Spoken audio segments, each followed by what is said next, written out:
Clowns, the supposed bringers of joy and laughter. But what happens when the painted grin hides something sinister? When the laughter turns to screams? Tonight we delve into the dark side of these jesters, exploring 3 true clown horror stories that will leave you terrified of the circus. Our journey begins in the desolate backwoods, where a group of friends will confront a horror they never could have imagined. Get ready for a party you won't soon forget, but for all the wrong reasons. Deep in the heart of Redwood National Park, a veil of mist hung heavy in the air, shrouding the towering trees in an ethereal embrace. The year was 1987, a time when cell phones were a luxury and getting lost in the woods truly meant being alone with nature and whatever else might lurk there. A group of 5 friends, giddy with the spirit of adventure, ventured deep into the woods, their laughter echoing through the silent expanse. There was Mark, the de facto leader, Emily the skeptic, Jessica the quiet observer, David the joker, and Sarah the artist. They had been hiking for hours, the trail long forgotten, their path guided by instinct and the promise of adventure. The woods had grown denser, the sunlight struggling to penetrate the thick canopy above, casting long, eerie shadows. As the sun began its descent, painting the sky in hues of orange and purple, the group decided to set up camp.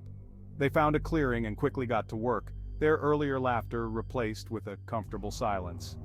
David was the first to notice it. A faint giggle, carried on the wind, barely audible above the rustling leaves. Did you guys hear that?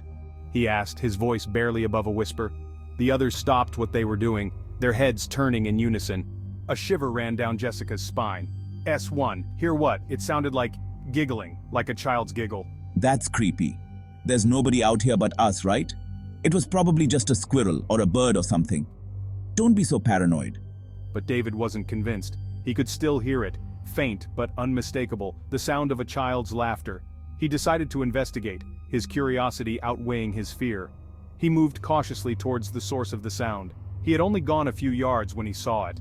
A figure, small and slender, standing at the edge of the clearing.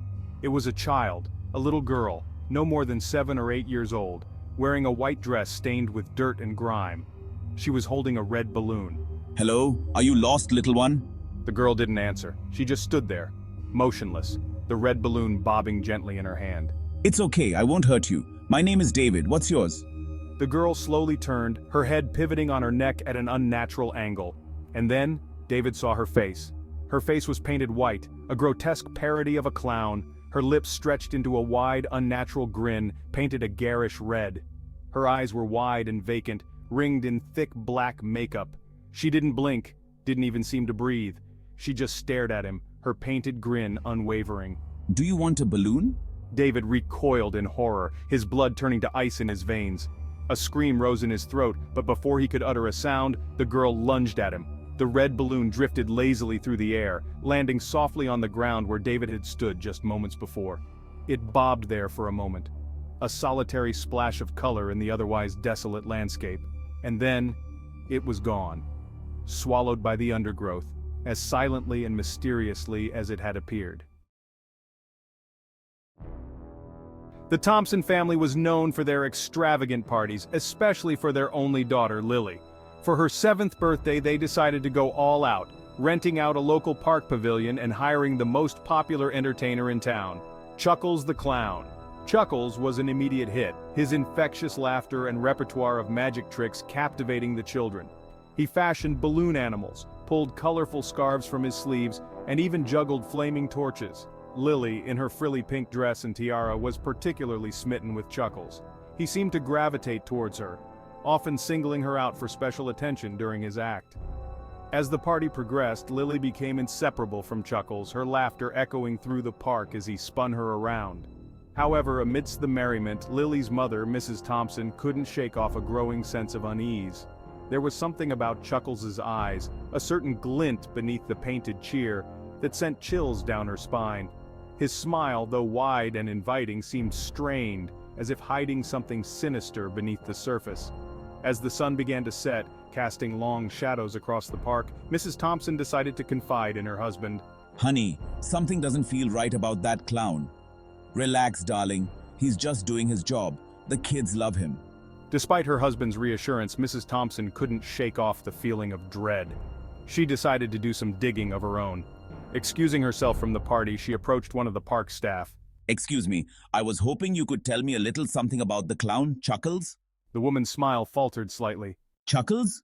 Oh yes, he's been entertaining here for years. Why do you ask? It's just, I have a strange feeling about him. The woman's eyes widened slightly. Well, there have been rumors. Rumors, she explained, that Chuckles wasn't who he seemed. Whispers of a troubled past, of a string of petty thefts and disturbing incidents involving children. Armed with this newfound knowledge, Mrs. Thompson's unease escalated to full-blown panic. She scanned the park, her heart pounding in her chest, only to find Lily and Chuckles missing. Panic surged through the partygoers as the gravity of the situation dawned on them. Lily was gone, vanished without a trace, and the only clue was a single red balloon, identical to the ones Chuckles had used for his act, lying abandoned on the picnic table. The police were called, a frantic search ensued, but Lily, along with Chuckles the clown, had vanished without a trace. Weeks turned into months, and the case grew cold, the mystery of Lily Thompson's disappearance remaining unsolved. The once vibrant and cheerful park now held a chilling silence, haunted by the memory of the little girl in the pink dress and the unsettling grin of a clown who had promised laughter but delivered only despair. In the quiet suburbs of Elmwood Drive, 16-year-old Sarah Davis found herself home alone, her parents away on a weekend getaway. It was a Friday night, the kind that begged for popcorn, scary movies, and the blissful freedom of an empty house. Little did she know, her night of teenage revelry was about to take a terrifying turn. It began subtly, with an unsettling sound emanating from the basement, a slow, rhythmic thumping, like a heavy object being dragged across the floor. The basement, with its perpetually damp smell and flickering fluorescent lights, had always been a source of unease for Sarah. Ignoring the shiver that ran down her spine, Sarah convinced herself it was just the old water heater acting up.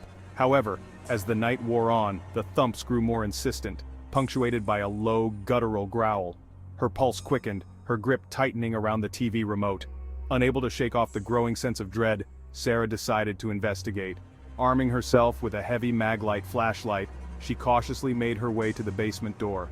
The air grew heavy, thick with the smell of mildew and something else, something vaguely metallic. Her heart pounded against her ribs as she descended the creaky wooden stairs. The thumps grew louder, more insistent. Sarah's hand trembled as she swept the flashlight beam across the cluttered basement. She found the source of the sound in the far corner behind a towering stack of old furniture and discarded toys. The thumps were coming from behind a large antique wardrobe. Taking a deep breath, Sarah slowly pushed the wardrobe aside, her flashlight beam illuminating the space behind it. And that's when she saw him. Crouched in the shadows, his body contorted at an unnatural angle, was a clown. His makeup was smeared, the once vibrant colors now running down his face like bloody tears. His eyes, wide and unblinking, stared at her with a chilling intensity. He wore a tattered, brightly colored costume. In his hand he clutched a rusty hook, its point scraping against the concrete floor. Terror, raw and consuming, paralyzed Sarah. She stood frozen as the clown slowly rose to his feet, his grin widening, revealing a set of teeth that were too sharp, too pointed to be human. She screamed, a primal shriek that echoed through the empty house, and turned to flee. Clowns, once symbols of joy and laughter, reveal a darker side in these chilling tales. The woods, a birthday party, even the supposed safety of our own homes, become breeding grounds for terror when confronted with the unsettling grin of a malevolent clown.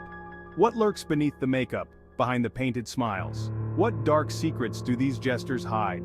Share your own clown encounters in the comments below and let us know if these stories have left you with a fear of clowns. Don't forget to like, subscribe, and hit that notification bell for more terrifying tales from the shadows.